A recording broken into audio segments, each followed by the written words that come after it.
त्यांचं आणि पोस्टमॉर्टम सध्या आपण दृश्य पाहतोय विधान भवन परिसरातली विरोधकांनी सध्याच्या अधिवेशनावर बहिष्कार टाकलेला आहे।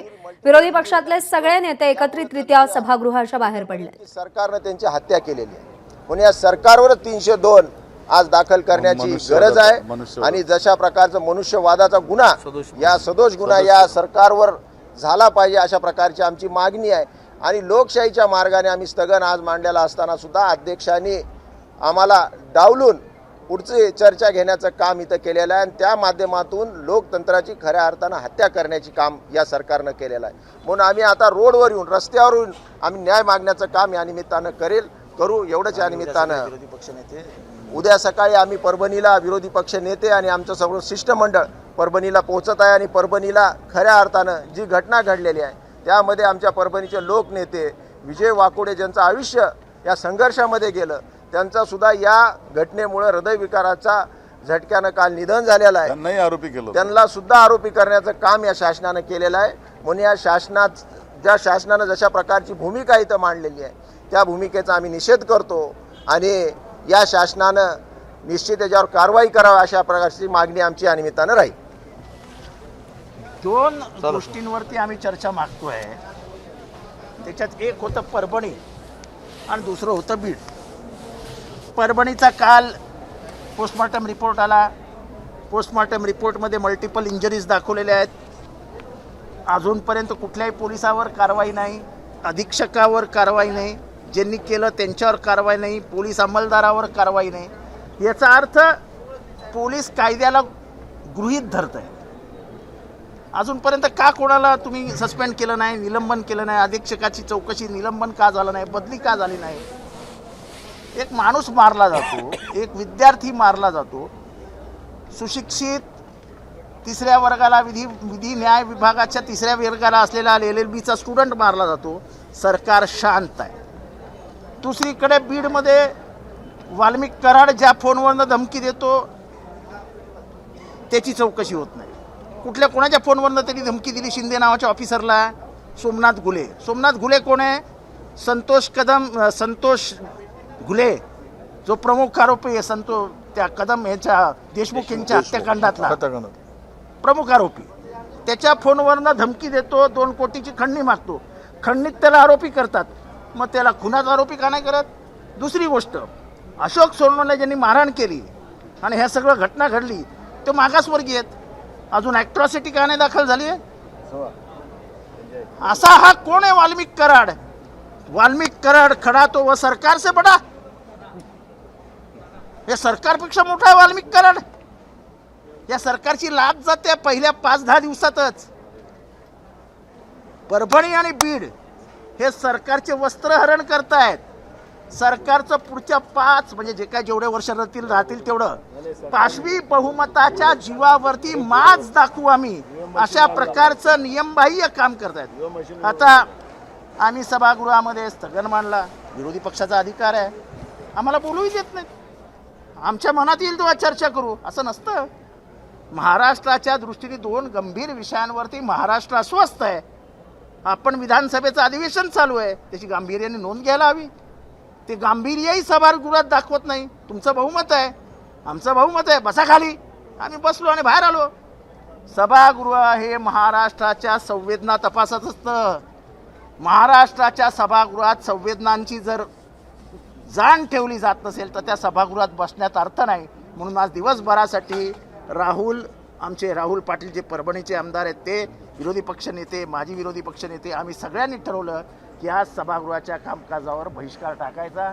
आमचा बीडचा क्षीरसागर यांनी देखील म्हणणं मांडलं आहे आणि पुढच्या आठवड्यात जर याला अटक झाली नाही तर आम्ही बीडमध्ये एक प्रचंड मोठा मोर्चा सोमवारी मंगळवारी काढू आणि उद्या आम्ही परभणीला सगळे विरोधी पक्षाचे नेते जात आहोत। नहीं, बीड़ और परभणी की जो 2 घटनाएं घटी है, ये सरकार स्थापित होने के बाद इस दोनों घटनाएं बहुत गंभीर घटनाएं, दोनों जगह में इनोसेंट लोगों का मर्डर किया गया है, खून किया गया है। एक तो परभणी में संविधान शिल्प का अपमान कोई संविधान प्रेमी सहन नहीं कर सकता, उसी का उद्रेक वहां हुआ। और जब ये अतिरिक्त पुलिस मंगाकर जिस तरह से कॉम्बिंग ऑपरेशन करके घर घर से दलित आदमियों को, बच्चों को, औरतों को उठाकर मारा गया, ये महाराष्ट्र सरकार के लिए एक शर्म की बात है। जिस तरह से मारा गया, और ये क्लियर हो चुका है कि वहां पे सूर्यवंशी का जो वहां डेथ हुई वो पुलिस मल्टीपल इंजरी स्ट्रोक से, इसका मतलब यही है कि पहले पुलिस ने उठाकर पुलिस कोठरी के अंदर में बेरहमी से मारकर उसका खून किया है। क्या पुलिस इसके लिए दोषी नहीं है? सरकार की जिम्मेदारी नहीं है? कम से कम उस अधिकारियों के ऊपर कार्रवाई करने की मांग करना ये क्या गैर है? वो भी अधिवेशन हाउस चलते हुए हम फ्लोर पे डिमांड कर रहे, तो सरकार डरती क्यों है? इस पे तुरंत चर्चा के लिए तैयार क्यों नहीं होती है? इसका मतलब दाल में कुछ काला है। सरकार बचाना चाहती है, सरकार दलितों के ऊपर अत्याचार होते हुए आंख बंद करके देखना चाहती है। वो कोई मरे बचे उसका कोई लेना देना इस सरकार को नहीं है, यह स्पष्ट हो चुका है। इसीलिए यह घटना के साथ भी हमने भीड़ की घटना को लेकर, एक गुंडा आदमी सरकार के प्रोटेक्शन में, मंत्रियों के प्रोटेक्शन में खुलेआम धमकी दे रहा है, खुलेआम उठाकर उसकी जान ली गई है। जिस बेरहमी से उसको पीटा गया, जिस तरह से मारा गया, और उसको इतना बेरहमी से कभी देखा नहीं गया। आप वो सिगरेट जलाते उसका लाइटर से आंखें जलाई गई, और उसको मरने के बाद भी उसके ऊपर कूद कर नाचा गया। अरे क्या चल रहा है महाराष्ट्र में? क्या देख रहे हैं हम? इसीलिए इसको बहुमत दिया गया लोगों ने, इतना पांचवी बहुमत जो मिला है। क्या लोगों की जान से मारने के लिए, गुंडों को प्रोटेक्शन देने के लिए? जब ये दोनों डिमांड हमने किया कि इसके ऊपर चर्चा हो, तो हमारा आवाज बंद किया जाता है, हमारा आवाज दबा दिया जाता है, और हमें बोलने के लिए, चर्चा करने के लिए भी परमिशन नहीं मिलती। तो इसीलिए ये सरकार का हमने निषेध किया है। हम लोग तो जाकर दोनों जगह में हम सब जाएंगे, वहाँ पे हम अपनी भूमिका भी रखेंगे और सरकार से डिमांड भी करेंगे, आंदोलन भी करेंगे, मोर्चा भी होगा। हम सब लीडर अपोजिशन के जितने भी हमारे कार्यकर्ता नेता लोग हैं, हम एमएलए, हम सब जाने वाले, और हम सरकार का निषेध करते हुए आज दिन भर के लिए हमने वॉकआउट किया है। उद्या बीड आणि परभणीला जाणार आहोत, और कल हम लोग बीड और परभणी को भी जाने वाले हैं।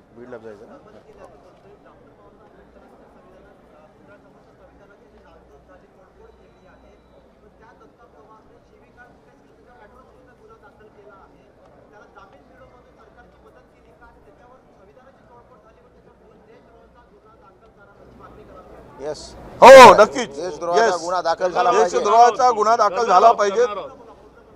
नाही, देशद्रोहाचा गुन्हा झाला पाहिजे, दाखल झाला पाहिजे.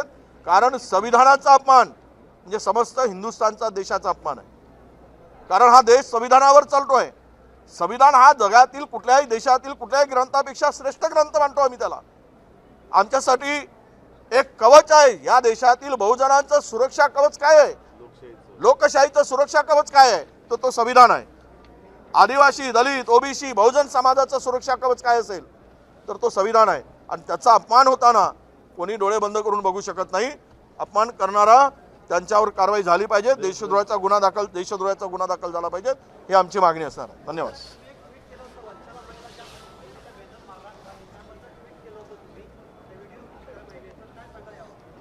ती महिला कामावरून घरी परतत असताना रस्त्यात 4 पुरुष पोलिसांनी तिला पकडलं, बेदम मारलं, मरेस्तोवर मारलं. तिच्या अंगाला म्हणजे अशा हिरवेगार करून टाकलं. ज्या पद्धतीनं, क्रूर पद्धतीनं पोलिसांनी त्या ठिकाणी काम केलं, त्याला सरकार जबाबदार आहे. कोणी परवानगी दिली होती त्यांना हे करायला? तर सरकार सर्वस्वी जबाबदार आहे. सोमनाथ सूर्यवंशी याच्या मृत्यूसाठी सुद्धा, विजय वाकोडे यांच्या मृत्यूसाठी सुद्धा, आणि त्या स्त्रीच्या ज्या पद्धतीने तिच्यावर हल्ला केला त्यासाठी सुद्धा आम्ही त्याचा निषेध करतो. आणि पोलिसांवर त्या ठिकाणी कारवाई व्हावी, त्यांना तात्काळ निलंबित करावं अशी मागणी करतो. तर स्थगन प्रस्तावाला मंजुरी न मिळाल्यामुळे विरोधकांनी सभागृहाचा त्याग केलेला आहे. एबीपी माझा, उघडा डोळे बघा नीट.